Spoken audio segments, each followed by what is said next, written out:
हिमालय के जंगल में टुनटुनी चिड़िया उसकी सास बबली कबूतरी में बिल्कुल भी नहीं बनती थी, क्योंकि टुनटुनी चिड़िया एक गरीब परिवार की बेटी थी। बबली कबूतरी हर समय अपनी बहू टुनटुनी चिड़िया को ताने दिया करती थी। तुम्हारे घर वालों ने दहेज में कुछ भी नहीं दिया। अगर मैं अपने बेटे बंटी की दूसरी जगह शादी करती तो दहेज में कई बोरी अनाज की मिलती, पर पता नहीं किस्मत का लिखा कौन बदल सकता है जो तुझ जैसी मनहूस हमारी जिंदगी में आ गई। सासू माँ, मेरी मम्मी पापा बहुत गरीब है, वो कहाँ से आपको दहेज देते। तभी टुनटुनी की बेटी सुनहरी चिड़िया वहाँ आ जाती है। दादी, मुझे कहानी सुननी है, मुझे कहानी सुनाओ ना दादी। चल भाग यहाँ से, जा अपनी माँ के पास। मैं तेरी कोई दादी वादी नहीं हूँ। जा अपनी मनहूस माँ से जाकर कहानी सुन। सुनहरी बेटी, जाओ और गोलू के साथ सो जाओ, कल कहानी सुना दूंगी मैं तुम्हें। फिर सभी सो जाते हैं। सुबह हो जाती है। टुनटुनी की सास बबली टुनटुनी को आवाज लगाती है। टुनटुनी, अरे ओ टुनटुनी, कहाँ मर गई है रे तू? कब से आवाज लगा रही हूँ, सुनाई देता है या नहीं? क्या हुआ माँ जी, कोई काम था क्या आपको? माँ जी की बच्ची, इतना समय हो गया, अभी तक तूने मुझे चाय नहीं दी। जा मेरे लिए चाय बना कर ला। टुनटुनी अपनी सास को चाय बनाकर देती है। वो चाय पीकर बबली कबूतरी गुस्से में कहती है, छी छी छी, ये भी कोई चाय है? इसमें तो चीनी बिल्कुल भी नहीं है। चीनी के तेरे बाप के घर से आई है, जो डालने में इतनी कंजूसी करती है।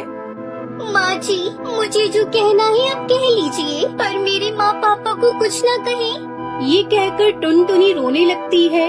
समय गुजर रहा था। एक दिन कालू कौआ उनके घर आता है। खोलो खोलो दरवाजा खोलो टुनटुनी बहन, जल्दी दरवाजा खोलो। फिर बबली कबूतरी दरवाजा खोलती है। क्या बात है कालू, कौन सा पहाड़ आन टूट पड़ा तुम्हारे ऊपर जो तुम दरवाजा इतनी जोर से बजा रहे हो? माँ जी, मेरे ऊपर नहीं, आपके ऊपर टूट गया है पहाड़। आपके बेटे बंटी कबूतर को एक खूंखार चील पकड़ कर ले गया और ऊंचे पेड़ पर बैठकर खा गया। मैंने अपनी आंखों से देखा है ये नजारा। ये सुनकर बबली कबूतरी और टुनटुनी चिड़िया पर दुखों का पहाड़ टूट पड़ा। हाय हाय, मेरा बेटा मर गया। सब इस कर्म जली की वजह से हुआ है। इसी ने उसे मीठे फल लाने के लिए पहाड़ी पर भेजा था। अगर ये उससे पहाड़ी पर जाने के लिए ना कहती तो आज मेरा बेटा जिंदा होता। दादी, आप मम्मा को कुछ मत कहो, मैंने पापा से मीठा फल लाने को बोला था। सुनहरी चुप हो जा, बड़ों से ऐसे बात नहीं करते। इस तरह बंटी की मौत को 2 ही दिन बीते थे कि टुनटुनी की सास उसे दाना लेने भेज देती है। अब और कितने दिनों तक बैठकर घर में आंसू बहाती रहेगी? जाओ जाकर दाना लेकर आओ मेरे लिए। अब मेरा बेटा तो यहाँ जिंदा बैठा नहीं है जो हमारा पेट भरेगा, और मेरी इतनी उम्र नहीं है कि मैं भोजन ढूंढने जाऊँ, इसलिए तुझे ही भोजन लेने जाना पड़ेगा। ठीक है माँ जी, मैं दाना ले आती हूँ।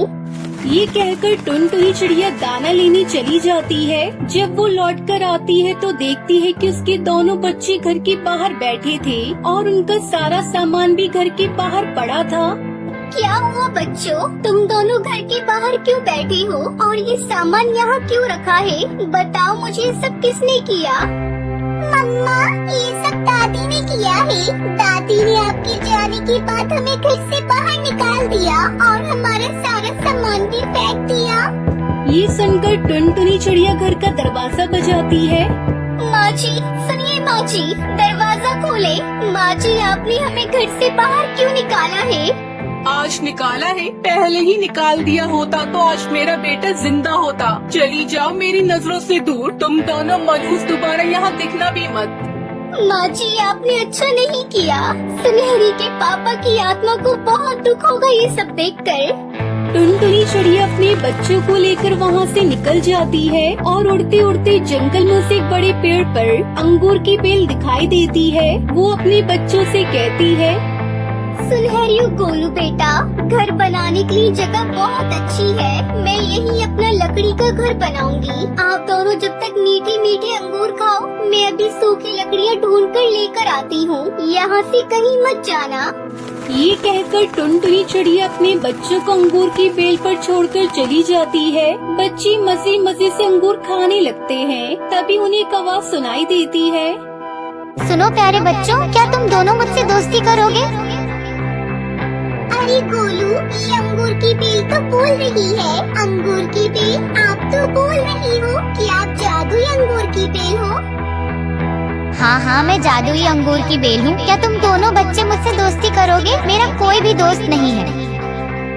अच्छा जादुई अंगूर की बेल, अगर तुम जादुई हो तो तुम कुछ भी कर सकती हो। तो जादुई बेल, पहले आप हमारे लिए घर बना दो, क्योंकि हमारे पास रहने के लिए कोई घर नहीं है। फिर हम तुम्हें अपना दोस्त बनाएंगे। अच्छा ठीक है, मैं अभी तुम दोनों के लिए जादुई अंगूर का घर बना देती हूँ। ये कहकर जादुई अंगूर की बेल तुरंत एक सुंदर सा अंगूर का घर अपने ऊपर बना देती है। अंगूर का घर देखकर दोनों बच्चे खुश हो जाते हैं।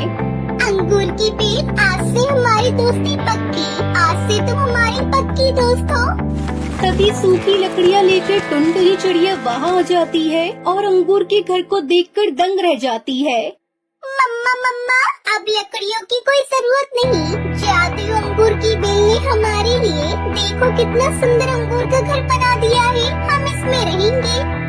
टुनटुनी चिड़िया, आप अपने बच्चों के साथ इस जादुई अंगूर घर में आराम से रहें। अगर कभी किसी चीज की जरूरत हो तो आप मुझसे कहना। आपका बहुत बहुत धन्यवाद अंगूर की जादुई बेल। मैं अपने बच्चों के साथ दर दर भटक रही थी। आपने अंगूर का घर बनाकर मेरी बहुत बड़ी मदद की है। मैं आपका ये एहसान कभी नहीं चुका पाऊंगी। फिर टुनटुनी चिड़िया अपने दोनों बच्चों के साथ खुशी खुशी उस जादुई अंगूर के घर में रहने लगती है।